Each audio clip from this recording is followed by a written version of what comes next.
I was asked recently what I thought of the iBP power bans, and in this case, I must first attempt to remove all personal bias when I opine.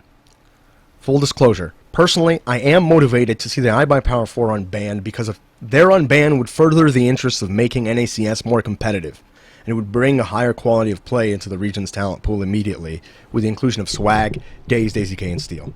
Okay? And again, full disclosure, I also personally, as many people well know, have experience with crime and punishment personally. And it could easily be pointed out that I'm biased towards the appeal of a redemption story. With that being said, if I am to try my damnedest at removing myself of bias, I can only come to a few concrete conclusions supported by evidence, logic, or rationale. First off, match fixing is a crime which is punished by probation, fines, lifetime bans in StarCraft, baseball, and other sports esporting leagues, both by the state or by those leagues. There's a precedent for this, but it was for actual fucking currency, let's remember. Cash dollars, involving millions or hundreds of thousands of dollars that were being bet on a money-to-money bet on websites. There's also a precedent, second of all, for match fixing being curbed by not banning these players, but entirely outlawing any sort of gambling or betting on sporting matches. Note that the entire idea of making this argument establishes the entire Steam market as a form of currency, and it would make the entire Valve commodity system come under the purview of gambling law. All those CSGO coin flip sites, jackpot sites, CSGO Lounge, everything. Now, let's remember, match fixing is also a crime which, in the case of Dota 2 or the case of Epsilon, only resulted in 1-year bans, or they were seen as minor transgressions. This is also part of the precedent when we're talking about low commodity match fixing. Now, most importantly, let's look at Valve's own argument from their blog post of the 22nd of January 2015, titled Integrity and Fair Play. Valve stated the strength of professional Counter-Strike comes from the integrity of its players and teams.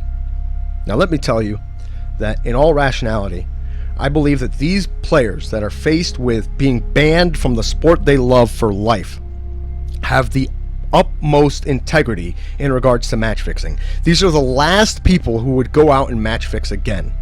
Let me explain when I say that they have the highest integrity now, because the world keeps moving forward. People aren't the same people who made the mistakes of the past. The mistakes they made shaped them into who they are now. They're different. They've changed. Let's say I brought 2 5-year-old boys, little kids, they're just fucking around, they're doing dumb shit like boys will be boys will do, okay? And they're twins, let's say. And one boy has a burn mark on his hand. He burned the shit out of his hand. He put his hand on the stove like a dumb idiot. And the other kid doesn't have a burn mark on either hand. Which kid do you think is more likely to go and put his hand on the stove? The kid who's done it, who's tried it and gotten hurt by it? Or the kid who hasn't tried it, doesn't know what it's like, hasn't been hurt by it, doesn't have that painful memory, hasn't lost anything because of it, and you know, he might want to test the waters. Personally, I think the answer is clear when I say that. We all seen what getting hurt by something does to people, how they react to it. Now, beyond that, let's look at the strongest argument I have. And for this, we'll actually look it up. Okay? Does the severity of a crime actually does the severity of a punishment actually deter crime? Some people think it does. The severity of punishment deter crime, right? There have been numerous scholarly journals about this. The oldest one is this one. That's why it's been cited so much. It was made in 1974.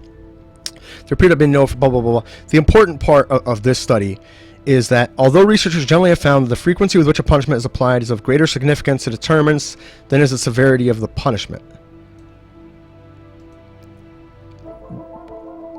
Researchers generally have found that the frequency with which a punishment is applied is of greater significance to deterrence than the severity of the punishment. Now, this is the first one. You can find other ones. This is by I think Valerie Wright. We'll come back to this one. And basically, let's look at the Wikipedia article, for instance, okay? And let's look at the things that are actually being cited. The use of heavy punishment has been described as the least effective and least fair principle of sentencing. That is from Jacqueline Martin in the English Legal System, published in 2005, 4th edition. Okay? We're talking about the effectiveness of severe punishment, right? So, also beyond that, some research has shown that increasing the severity of a punishment does not have much effect on crime, while increasing the certainty of punishment does have a deterrent effect. That is cited by Valerie Wright, Deterrence in Criminal Justice. That's that PDF that we saw earlier. This is another version of it. And you could read this entire, I could sit here and read this entire PDF. It's not that long. It's only 7 or 8 pages. I could read it again, but I don't want to waste anybody's time. I will put it down below. Generally, if we look at any kind of deterrence, nobody's being deterred by the severity of a punishment. And if you can't see that, I suggest you go move to Saudi Arabia and see how people still fuck other people outside of their goddamn marriages, even though they'd get stoned if they were caught. They'd get flogged if they were caught. They'd get murdered if they're caught. People still steal, even if the punishment for stealing is getting your hand cut off in these countries. And they still steal to the same degree, to the same percentage, if not more so. It's really the conditions of society that cause crime. And the conditions of society for the iBP players was that they weren't getting paid. They weren't having these salaries. The conditions have changed. Players are getting salaries. They're getting paid. There isn't the same motivation to throw matches as much as there used to be anymore. Okay? It's not going to be the same problem. It's poverty that begets crime, especially in this case. Now, do I think it's going to happen again? Definitely not with these same players. I don't think that making an example out of them is effective in any sort of way. And I don't think that Valve it has a leg to stand on academically or scholarly for their actions of banning players for a lifetime. I think absolutely, unequivocally, the ban should be lifted. This 1-year period has been enough. If you want these players to, do community service or whatever, let them. But there is no intellectual argument for keeping them banned, even when you remove all personal bias aside.